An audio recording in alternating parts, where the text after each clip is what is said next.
तुमच्या समोरच आहे आणि ऑडिओ क्लिप जर तुम्ही ऐकली तुमच्या लक्षात येईल की काल जे ऑडिओ क्लिप जे ऐकले त्याच्यात तुम्हाला लक्षात येईल की कशा प्रकारे माझ्या परिवाराविरुद्ध षडयंत्र रचण्यात आलं. भविष्यात कार्यकर्त्यांविरुद्ध सुद्धा षडयंत्र रचण्याचा डाव असू शकतो आणि जर ही क्लिप बाहेर आली नसती कदाचित माझ्या परिवारातील एका सदस्याचा जीव गेला असता आणि मी अतिशय हतबल या गोष्टीमुळे झालेलो आहे.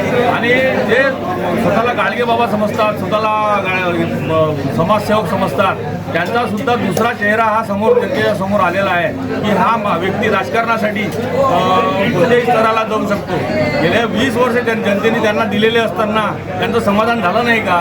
त्यांना जनतेने 80,000 मतदात्यांनी त्यांना नाकारलं तर त्याच्यात माझा गुन्हा आहे का? माझ्या परिवाराचा गुन्हा आहे का?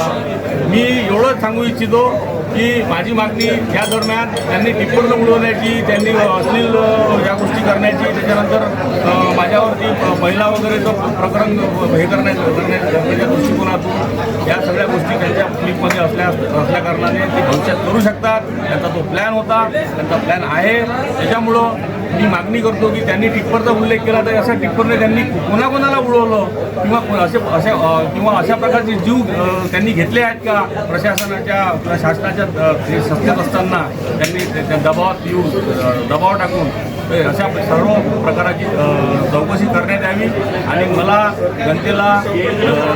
जनतेसमोर आलं पाहिजे याकरिता मी मागणी करतो.